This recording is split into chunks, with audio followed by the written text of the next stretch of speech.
So let's start with the first chapter, Nutrition and Plants, class 7. Coming to the first stanza, in class 6, we have learned that food is essential for all living organisms. We have also learned that carbohydrates, proteins, fats, vitamins, and minerals are components of food. Right? We learned about simple sugars, we learned about complex sugars or complex carbohydrates and simple carbohydrates. Right? These examples were maltose, glucose, right? These components of food are called nutrients and are necessary for our body. All living organisms require food. Plants can synthesize food for themselves, but animals, including humans, cannot. Right? Plants अपना खुद का खाना बना सकते हैं, but humans नहीं बना सकते. फॉर एग्जाम्पल प्लांट्स जो है क्लोरोफिल की हेल्प से न्यूट्रिएंट्स जनरेट कर सकते हैं, पर हमें अपने खाने से न्यूट्रिएंट्स मिलते हैं. Right? They get it from plants और एनिमल्स दैट eat plants, है ना? Humans or animals get their nutrition from other animals or plants. Thus, humans and animals are directly or indirectly dependent on plants. अभी directly dependent कैसे होगा? Cow eats grass. Cow is an animal which directly depends on grass, right? और अगर हम बात करें meet eaters की, तो meat eaters depend indirectly on plants. For example the meat eating animal, the meat जिसका है वो एनिमल पहले ग्रास खाता होगा और वो एनिमल को नेक्स्ट ह्यूमंस खा रहे हैं. ठीक है? तो humans will be indirectly dependent when they are omnivorous. And if humans are herbivorous, मतलब वो डायरेक्ट सिर्फ प्लांट्स और हर्ब्स श्रब्स को खाते हैं, फॉर एग्जांपल वेजिटेरियन या वीगन लोग, तो they are directly dependent on plants. Mode of nutrition in plants. Plants are the only organisms that can prepare food for themselves by using water, carbon dioxide, and minerals. The raw materials are present in their surroundings, right? Carbon dioxide is present in the atmosphere, water is taken up by the roots from the soil. The nutrients enable living organisms to build their bodies, to grow, to repair the damaged parts of the bodies and provide energy to carry out life processes. So यहाँ से एक question बन सकता है कि what are the functions of nutrients? So the answer can be written like the nutrients enable living organisms to do the following things. Following के बाद क्या आएगा? पहला आएगा build their bodies. Okay?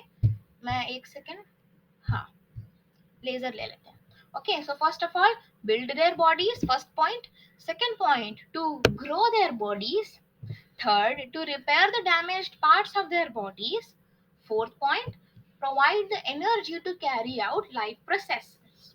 Okay, next is coming to nutrition. So this is the definition for nutrition, which can be noted down in the notes. Nutrition is the mode of taking food by an organism and its utilization by the body.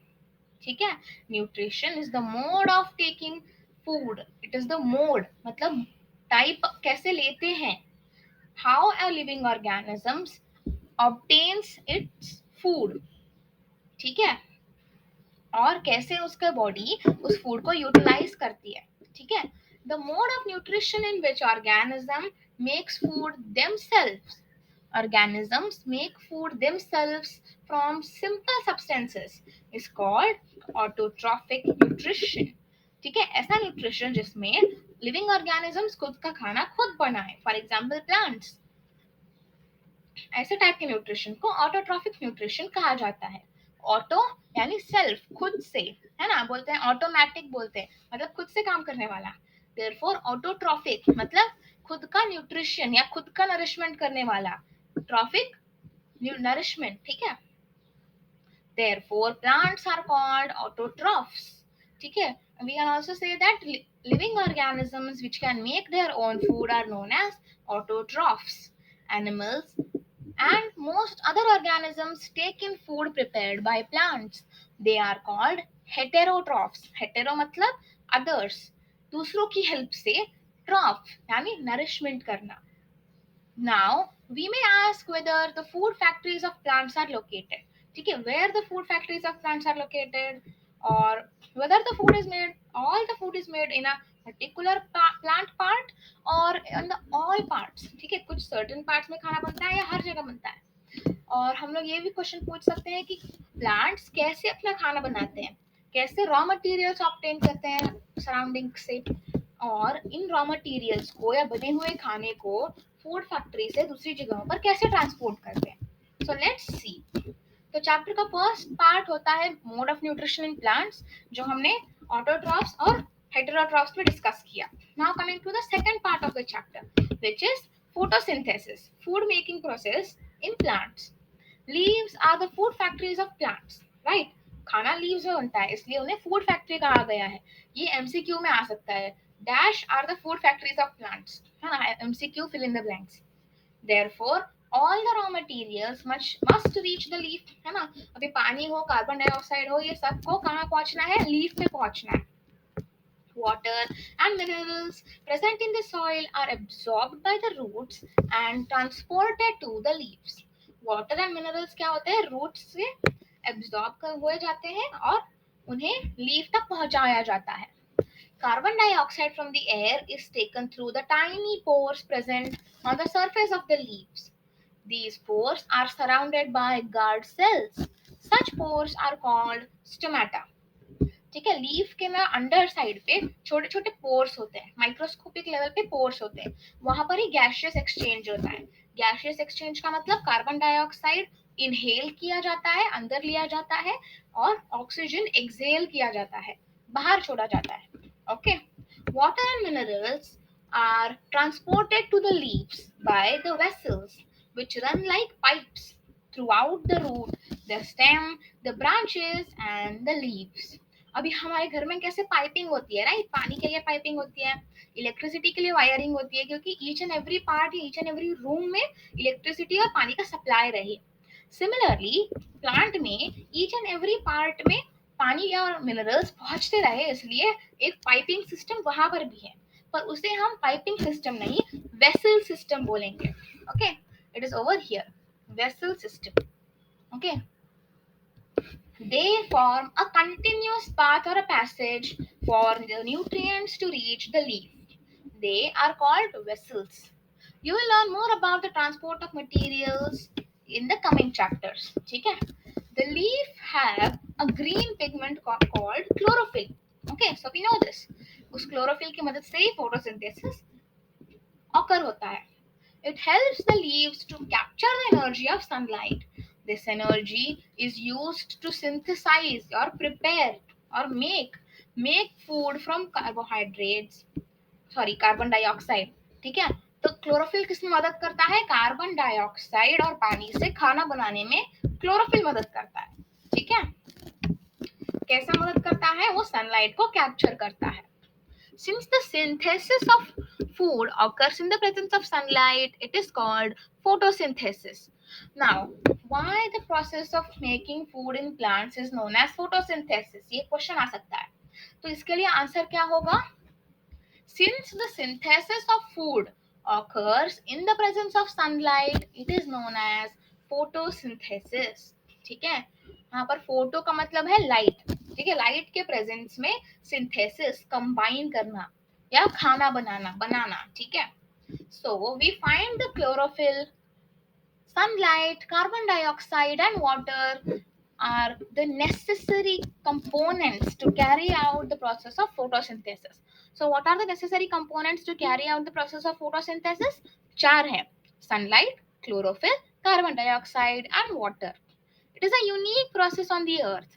The solar energy is captured by the leaves and stored in the plant in the form of food.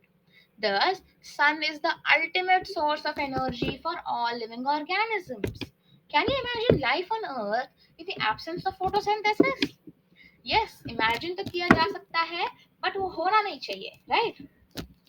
If we imagine photosynthesis occur नहीं हो रहा, है ना. तो plants would also be dependent on other animals, right. अभी कुछ plants होते हैं लाइक पिचर प्लांट, है ना, दे depend on insects. They don't have the pigment of chlorophyll. They depend on insects for their food. अभी प्लांट्स ही insects या animals को खाने लग गए तो कैसे लाइफ साइकिल रहेगा, राइट. और इस तरफ से ह्यूमंस भी एनिमल्स को खा रहे हैं, सो एनिमल्स की जाति खत्म हो गई तो अल्टीमेटली प्लांट्स और ह्यूमंस भी नहीं बचेंगे. सो अभी जो प्रोसेस चल रहा है that's the best process in the form of photosynthesis. ठीक है. In the absence of photosynthesis, there would not be any food. The survival of almost all living organisms directly or indirectly depends upon the food made by plants. Right? जैसे हमने discuss किया था. Besides oxygen, which is essential for survival of all living organisms, is produced during photosynthesis. है ना. हमने जब stomata discuss किया था तभी मैंने आपको बताया था कि प्लांट्स एक्सेल बाहर छोड़ते हैं oxygen, right. In the absence of photosynthesis life would be impossible on the earth, right. अभी हमने खाने का डिस्कस किया, पिक्चर प्लांट एंड ऑल. उससे पहले क्या चाहिए, ब्रीदिंग करने के लिए ऑक्सीजन चाहिए, राइट. तो वही नहीं होगा, है ना. So therefore photosynthesis is very important process which takes place on the earth. During photosynthesis chlorophyll containing cells, मतलब जिस cells में chlorophyll होता है, are present in the presence of sunlight, use carbon dioxide and water to synthesize carbohydrates. इसका मतलब क्या है, तो ऐसे cells, ठीक है. पहली बात तो लीफ होता है, लीफ के अंदर सेल्स होते हैं. तो जिन सेल्स में क्लोरोफिल है वो क्या करते हैं, सनलाइट कैप्चर कर लेते हैं. इसलिए जब वो सनलाइट कैप्चर करते हैं, उस सनलाइट की हेल्प से, उस लाइट एनर्जी के हेल्प से लीफ क्या कर पाता है, लीफ कार्बन डाइऑक्साइड और वाटर को इस्तेमाल करके, यूज करके कार्बोहाइड्रेट्स बना पाता है या कार्बोहाइड्रेट्स को सिंथेसाइज कर पाता है, right. The process can be represented in an equation like this: carbon dioxide plus water in the presence of sunlight and chlorophyll gives carbohydrate plus oxygen. तो अभी इस कार्बोहाइड्रेट का नाम है glucose. Now let's see the chemical equation for this. ठीक है. So CO2 का मतलब होता है कार्बन डाइऑक्साइड, कार्बन डाइऑक्साइड, दो बार ऑक्सीजन, डाइऑक्साइड, ठीक है, प्लस H2O यानी पानी, water, right, H2O in the presence of sunlight and chlorophyll gives out carbohydrates whose name is glucose, which is C6H12O6. okay, glucose का ये है chemical formula, C6H12O6 plus O2 which is oxygen. glucose plant की energy needs के हिसाब से use हो जाता है और ऑक्सीजन जो है वो एक्सेल हो जाता है. Coming back to the chapter. During the process, oxygen is released. The presence of starch in the leaves indicates the occurrence of photosynthesis. Starch is also a type of carbohydrate. Okay. Now coming to next part. यहाँ पे एक activity दी गई है तो आप उसको भी कर सकते हैं. Okay. Now you often see slimy green patches in the ponds or stagnant यानी जो मूव ना हो रहा हो, ठीक है, एकदम अनमूविंग वाटर बोलते हैं ना, जो लेक में होता है, ठीक है, वहाँ पे फिशेस नहीं होती है. तो स्टैग्नेंट वाटर बॉडीज के ऊपरी लेयर्स में क्या दिखता है, ग्रीन ग्रीन स्लाइमी पैचेस दिखते हैं, right. These are generally formed by the growth of an organism called algae. Can you guess why algae are green in color? They contain chlorophyll which gives them the green color. Algae can also prepare their own food by photosynthesis. Coming to synthesis of plant food other than carbohydrates, ठीक है, ऐसा plant food जो carbohydrates से अलग हो. You have just learned that plants synthesize carbohydrates through the process of photosynthesis. The carbohydrates are made of carbon, hydrogen and oxygen. As you can see, carbohydrate जो है C6, C मानी carbon, H यानी hydrogen, O यानी oxygen, ठीक है. इसलिए they are made up of carbon, hydrogen and oxygen. These are used to synthesize other components of food. अभी इन तीनों को यूज करके दूसरे components of food भी बनते हैं. foods such as proteins and fats. But proteins are nitrogenous substances which contain nitrogen. अभी यहाँ पे प्रोटीन का आपको डेफिनेशन दिया गया है. What are proteins? Proteins are nitrogenous substances which contain nitrogen. Okay, from where do the plant obtain nitrogen? अभी nitrogen कैसे मिलता है plant को?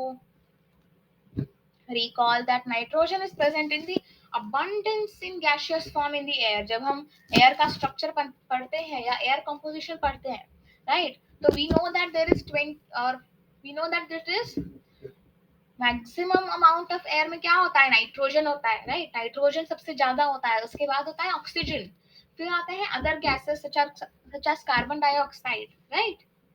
Therefore, nitrogen is present in abundance in the atmosphere. However, plants cannot absorb nitrogen in this form. है ना, directly जो हम लोग को मिल रहा है एटमॉस्फेयर में उसको एब्जॉर्ब नहीं कर पाते हैं plants.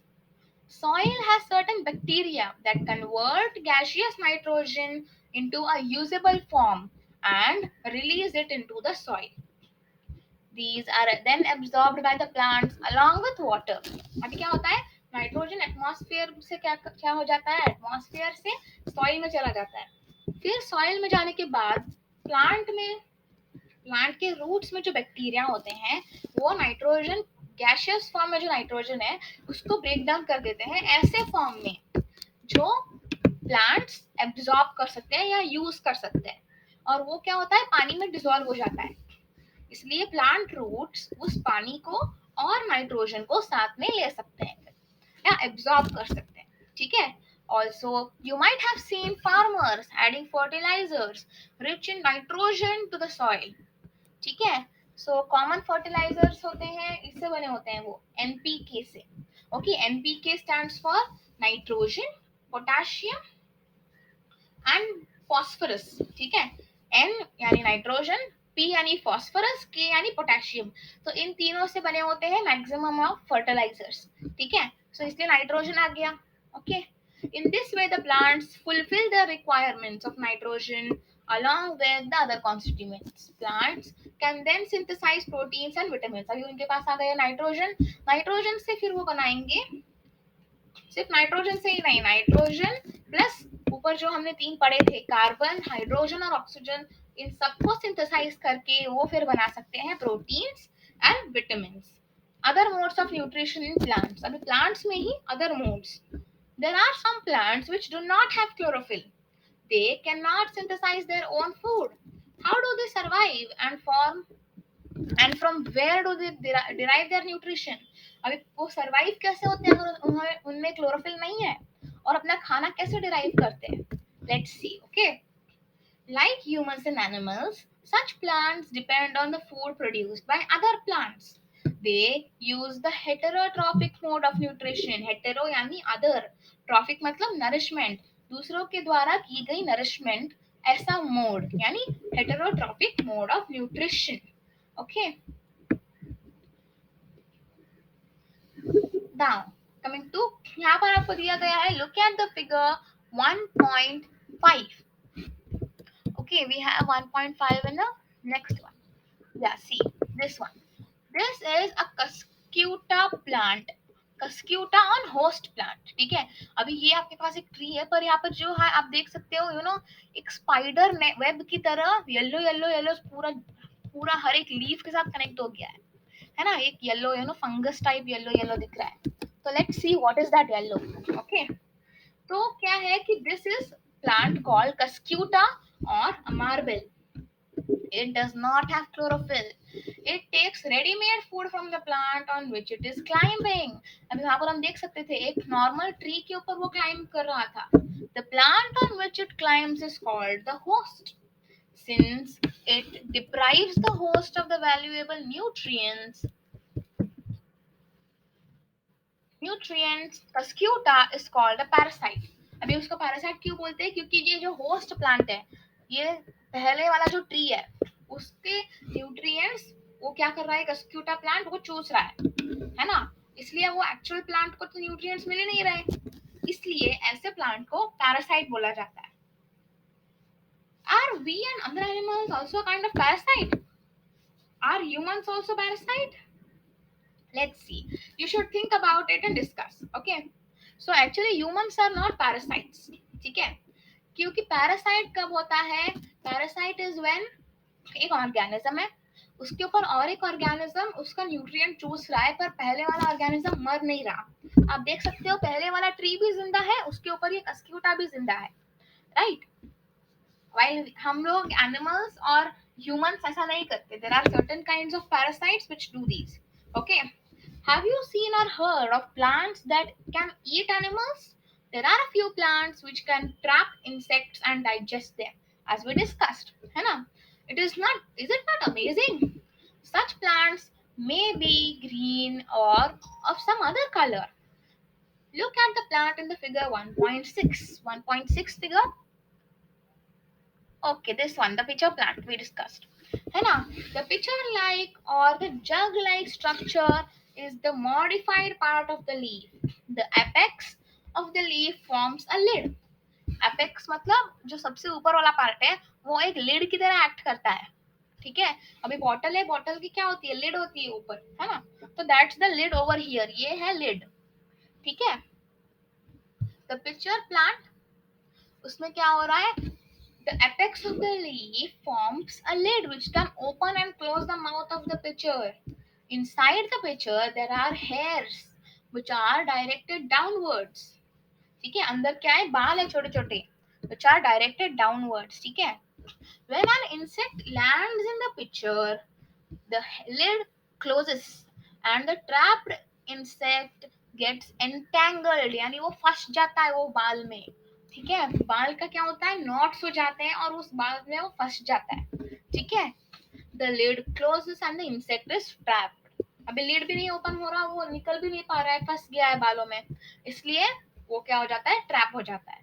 The insect is digested by the digestive juices secreted in the pitcher and its nutrients are absorbed.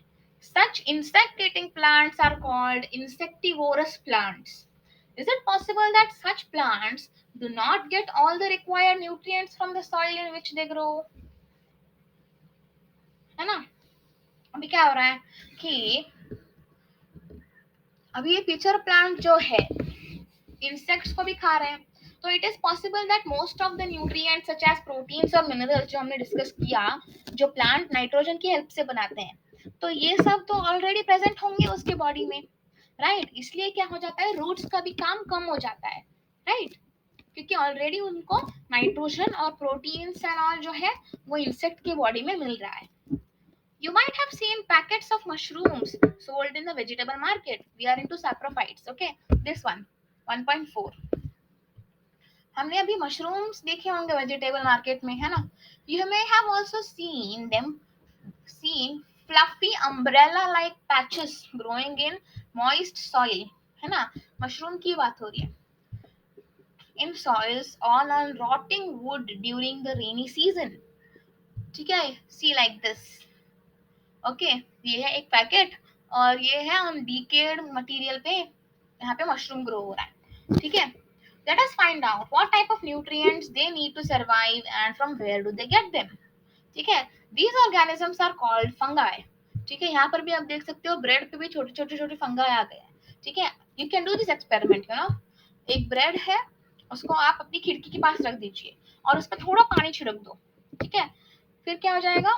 2-3 दिन के बाद वहां पे ना एक पैची पैची टाइप मटेरियल आ जाएगा।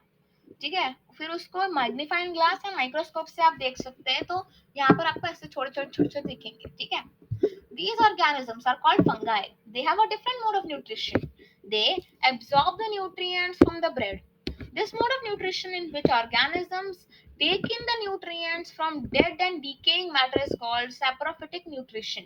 अभी हाँ, let's complete this.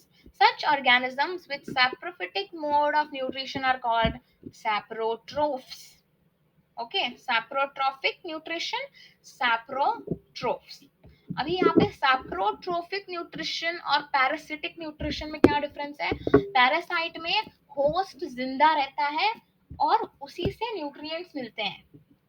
ठीक है, पैरासाइट को। while saprotrophic nutrition में क्या होता है कि होस्ट इज डेड।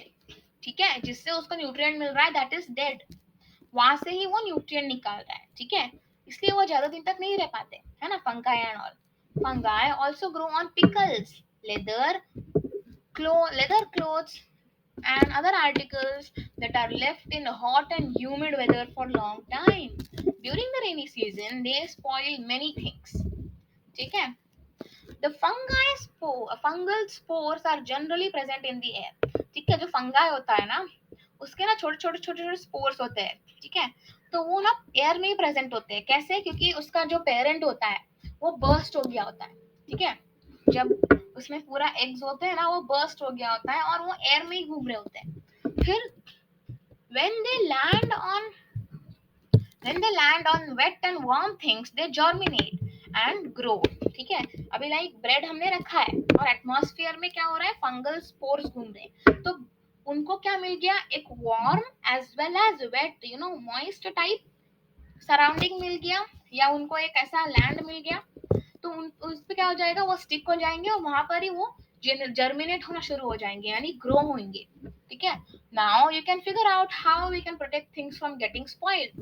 मतलब अभी आप सोच सकते हैं कि अगर हमें कोई ब्रेड को बचाना है तो हमें क्या करना पड़ेगा, उसको धूप से अलग रखना पड़ेगा या पैकेट में रखना पड़ेगा, है ना, और पानी नहीं छिड़कना है, ठीक है। Some organisms live together and share both shelter and nutrients. This relationship is called symbiosis. For example, certain fungi live inside the roots of plant. Root के अंदर रहते हैं plant के, ठीक है। The plants provide nutrients to the fungus, and in return, the fungus provides water and certain nutrients. In organisms like lichens, in organisms called lichens, a chlorophyll containing partner, which is an algae you can note down, ठीक है, and a fungus live together, ठीक है। क्या हो रहा है, लीचेंस in plants में क्या हो रहा है, लीचेंस में एल्गा और फंगस दोनों साथ में रहते हैं। एल्गा में क्या होता है, क्लोरोफिल होता है, ठीक है। The fungus provides shelter, water, and minerals to the alga, and in return, the alga prepares food. कैसे? With the help of photosynthesis and provides that food to the fungus. ठीक है, वो उसको न्यूट्रिएंट दे रहा है, ये उसको फूड दे रहा है, ठीक है। How nutrients are replenished into the soil. Replenish का मतलब क्या है, replenishment का, कि अभी रूट्स क्या कर रहे हैं, प्लांट के रूट्स नाइट्रोजन ये सब सॉइल से निकाल रहे हैं, तो सॉइल तो डेफिशिएंट हो जाएगा, सॉइल में कमी हो जाएगी इन सब न्यूट्रिएंट्स की, तो वापस सॉइल में ये सब न्यूट्रिएंट्स कैसे आ रहे हैं कि हम लोग और प्लांट्स ग्रो कर पा रहे हैं, ठीक है। Let's see, have you seen farmers spreading manure और fertilisers in the fields, or gardeners using them in lawns or in pots? Do you know why this is done? We have learned that plants absorb nutrients and minerals from the soil, so their amounts in the soil keep on declining, कम होते जाते हैं। Fertilizers and manures contain nutrients such as nitrogen, potassium and phosphorus. तो ये तीन मैंने बोले थे आपको, right? NPK, nitrogen, phosphorus and potassium, etc. और बहुत अलग अलग भी होते हैं, but these are the three common. Okay, these nutrients need to be added from time to time to enrich the soil. ये जो nutrients है उनको बार बार ऐड करना पड़ता है to enrich the soil, क्योंकि most of the plants को ये सब nutrients लगते हैं, they absorb it from the soil and soil becomes deficient of these nutrients. We can grow plants and keep them healthy if we can fulfill the nutrient requirement. अभी एक plant crop लगाया मैंने, उन्होंने ये सब nutrients ले लिए, for example nitrogen ले लिया, पोटेशियम भी ले लिया, फास्फोरस भी ले लिया, तो अगर मुझे नए प्लांट्स लगाने हैं तो फिर से ये तीनों तो चाहिए, राइट, ये तीनों न्यूट्रिएंट्स मुझे चाहिए नए प्लांट्स के लिए भी। So again I will add a fertiliser to replenish the soil with these three nutrients. Usually, crop plants absorb a lot of nitrogen and the soil becomes deficient in nitrogen. You learned that though nitrogen gas is available in plenty in the air, plants cannot use it in the manner they can use carbon dioxide, right? Carbon dioxide direct ले सकते हैं पर nitrogen direct नहीं ले सकते, nitrogen को soluble form में break करना पड़ता है। They need nitrogen in a soluble form क्योंकि पानी के साथ एब्जॉर्ब होता है। The bacterium called bacterium, okay, bacteria plural में होता है, while bacterium is singular form. The bacterium called rhizobium can take atmospheric nitrogen and convert it into a usable soluble form. But rhizobium cannot make its own food. ठीक है, अभी फिर से rhizobium जो है ऐसा ऑर्गेनिज्म है जो प्लांट के साथ शेयरिंग में रहता है कि मैं नाइट्रोजन तुमको यूजेबल फॉर्म में करके दूंगा पर मैं अपना खाना नहीं बना सकता, एंड प्लांट्स से दैट मैं खाना बना के दूंगा बट तुम्हें नाइट्रोजन ब्रेक डाउन करके देना है या नाइट्रोजन को सॉल्युबल फॉर्म में करके देना है. ठीक है. Now so it often lives in the roots of the gram. ऐसे अभी प्लांट के एग्जांपल्स आ रहे हैं. ग्राम, पीस, मूंग, बीन्स एंड अदर लेग्यूम्स. ये जो सब है इनके रूट्स में कॉमनली रहता है राइजोबियम. ठीक है. And provides them with nitrogen. In return, the plants provide food and shelter to the rhizobium bacteria. ठीक है. They thus have a symbiotic relationship. यहाँ पर पढ़ा था, right? Symbiosis, जहाँ पर ऑर्गेनिज्म साथ में रह रहे हैं और अपना शेल्टर और न्यूट्रिएंट्स शेयर कर रहे हैं, है ना.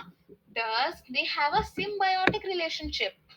This association is of great significance for the farmers. They can reduce the use of nitrogenous fertilizers. है ना. फर्टिलाइजर्स क्या होते हैं, कभी कभी सॉइल के लिए हार्मफुल भी होते हैं और महंगे भी होते हैं फार्मर्स के लिए, है ना. तो ये क्या हो रहा है, फार्मर्स को हेल्प करते हैं लेग्यूमिनस क्रॉप्स. ठीक है. They can reduce the use of nitrogenous fertilizers where leguminous plants are grown. ठीक है. Most of the pulses या दाल्स, ठीक है, pulses यानी dals, are obtained from leguminous plants. ठीक है. So in this chapter we learned that most of the plants are autotrophs. Only a few plants are parasitic or saprophytic. They derive nutrition from other organisms. Right. Parasite में host जिंदा रहता है. I am repeating again, parasite में host जिंदा रहता है और इसका एग्जांपल है कस्क्यूटा. व्हाइल सैप्रोफिटिक में होस्ट इज डेड. ठीक है. उसी डेड और डीकेइंग मटेरियल से क्या होता है, वो सैप्रोट्रॉफ न्यूट्रिशन लेता है. फॉर एग्जांपल ब्रेड पे जो ऊपर फंगस लगता है वो. ठीक है. Now all animals are categorised as heterotrophs. सारे एनिमल्स जो है उन्हें हेटेरोट्रॉफ्स बोला गया है. क्यों? क्योंकि they depend on plants and other animals for food. Okay. Now can we say that insectivorous plants are partially heterotrophs? Yes, they are heterotrophs. ठीक है. Thank you. So we'll learn more about heterotrophs or nutrition in animals, which is our next chapter. ठीक है.